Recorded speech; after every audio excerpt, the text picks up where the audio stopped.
sebagai rangkuman dari beberapa berita. Di situ disebutkan, berdasarkan peraturan dan kebijakan yang berlaku di lingkungan Tentara Nasional Indonesia, perilaku LGBT, lesbian, gay, biseksual, dan transgender tidak diperbolehkan dan dilarang bagi prajurit TNI.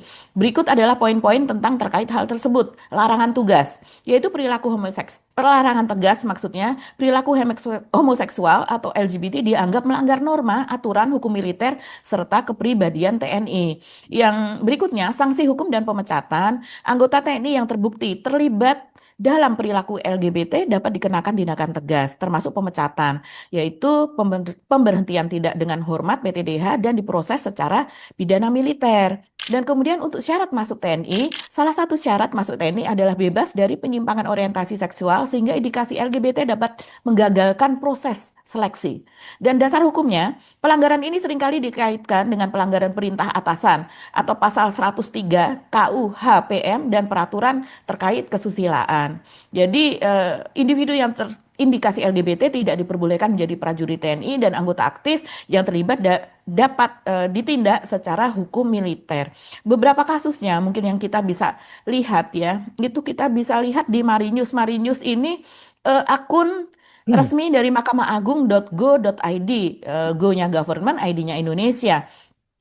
Ini berita dari akun resmi ini, judulnya misalnya, Kaidah Hukum Jurisprudensi MA Republik Indonesia, Hukum Tegas Oknum TNI Pelaku LGBT. Ini artikelnya sangat panjang sekali, mungkin saya bacakan sedikit saja. Jadi di sini di awalnya disebutkan yaitu perilaku orientasi seksual tersebut memiliki jumlah signifikan di Indonesia, bla bla dan sebagainya ya.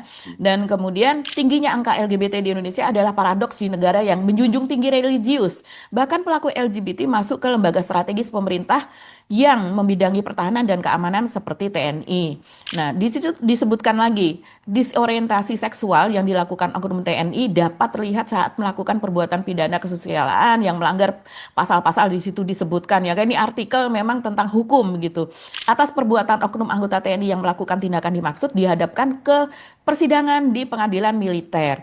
Jadi ini maksud saya kita membacakan hal ini adalah untuk menyanggah bahwa hal ini kalau di TNI bukan ranah pribadi, itu memang salah satu persyaratannya.